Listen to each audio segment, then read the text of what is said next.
खड़ी है, और उससे भी मार्मिक बात, बेटा बेटी को किसी चीज की जरूरत पड़ जाए और दौड़ के माँ के पास आए और कहे माँ कपड़े दिला दो, किताब दिला दो, आइसक्रीम खिला दो। अब माँ की इच्छा होती कि बेटा बेटी के लिए कुछ कर पाऊं, लेकिन अगर पैसे नहीं होते तो मजबूर होकर रह जाती थी। और इसी में से कई योजना शुरू करने के बाद लाडली लक्ष्मी, कन्या विवाह, 50% रिजर्वेशन चुनाव में, क्योंकि ये कोई एक योजना नहीं थी, लाडली बहना योजना की कड़ी थी।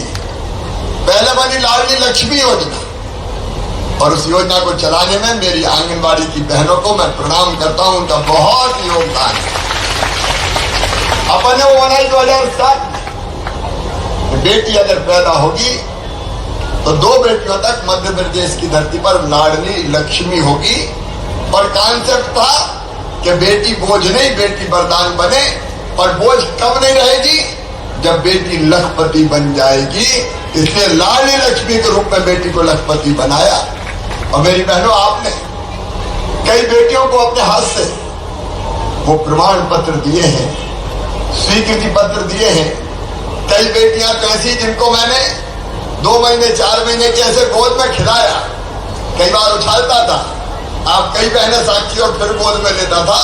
मेरी वो बहनें बेटियां कॉलेज में पहुंच गई, और कॉलेज में पहुंच के जब वो मामा मामा चिल्लाती है तो मुझे लगता मेरी तो जिंदगी सफल हो गई। लेकिन इस योजना को सिरे चढ़ाने का काम किया तो आंगनबाड़ी की कार्यकर्ताओं ने किया। मेरी बहनों, बेटी को लोग बोझ मानते थे, शादी के कारण भी मानते थे। एक बार एक सभा में मैं कह रहा था बेटी को आने दो, बेटी है तो कल है। एक बूढ़ी अम्मा कहने की बड़ी बात कर रहा है, बेटी को आने दो, बेटी को आने दो। बेटी आ गई और बड़ी हो गई तो शादी में दहेज के इंतजाम कर तू करवाएगा। आ गया कहने बेटी को आने दो। तब से मेरे मन में तड़प थी कि कोई ऐसी योजना बनाओ कि जिससे बिटिया की शादी बोझ ना बने। और फिर अपन ने बनाई मुख्यमंत्री कन्यादान योजना कि सारी गरीब बेटियों की शादी भारतीय जनता पार्टी की सरकार करेगी, मामा करेगा, माता पिता पर बोझ नहीं आएगा। लेकिन मुझे कहते हुए आनंद और प्रसन्नता है कि मुख्यमंत्री कन्या विवाह को भी जमीन पर लगवाने में जी जान एक करती हैं, तो आंगनबाड़ी की कार्यकर्ता बहनें करती हैं।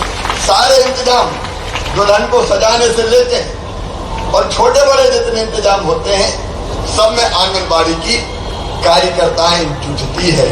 और अनेकों काम, कुपोषण दूर करने की जिम्मेदारी आप संभाल रही है, उसके विस्तार में नहीं जाऊंगा। आप लोग मेहनत से काम में लगे। लेकिन मेरे सामने चुनौती आई लाडली बहना की। एक दिन में लगातार सोचता रहा कि बहनों को छोटी मोटी जो जरूरत है, गरीब बहन, निम्न मध्यम वर्गीय बहन, थोड़े से पैसे की जरूरत पड़ गई तो मजबूर हो जाती है। कई बार जरूरत पूरी न कर पाए बच्चों की। एक बहन ने मुझे कहा कि जब मायके जाते हैं तो भैया के बेटा बेटी दौड़ के आ जाते हैं, बुआ आई है, क्या लाई है। और जब पैसे नहीं होते तो मन बड़ा उदास हो जाता है। कई बार कोई बीमार हो, बच्चे को छोटी मोटी दवाई खरीदी, पैसा नहीं होते, इधर उधर से लाने पड़ते। छोटी छोटी जरूरत के लिए मेरी बहनाएं मजबूर हो जाती थी। लेकिन मेरे मन में एक ही भाव है। कल मेरी बहनों लाडली बहना के कार्यक्रम में आपने देखा होगा, मैं बेटियों की पूजन तो करते ही हूँ, आप ही करवाती हूँ अलग अलग कार्यक्रम में। उसके बिना शासकीय कार्यक्रम प्रारंभ नहीं होता। कल मैंने एक बहन को बिठा के उसके पैर धोए और पैर धो के पानी माथे से लगाया। एक बहन का सम्मान नहीं किया, साल उड़ाया, श्रीफल दिया। ये भाव कौन सा है? ये भाव एक ही है कि मेरे लिए या देवी सर्वभूतेषु मातृ रूपेण संस्थिता नमस्तस्यै नमस्तस्यै नमस्तस्यै नमो नमः। ये मातृ रूप हमारे लिए है।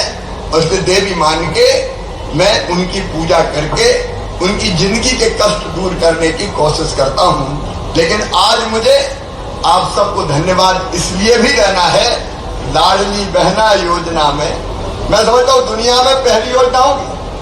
28 जनवरी को मेरे मन में विचार आया कि ऐसा करें कि एक नगद राशि अगर सब बहनों को हर महीना मिल जाए, जब वो आइडिया भी आया सावन के कारण कि सावन के महीना में भाई अपनी बहन को या तो लिवा के लाता है या फिर बहन के घर जाता है, बहन राखी बांधती है और भाई कुछ ना कुछ उनको देता है। तो मुझे लगा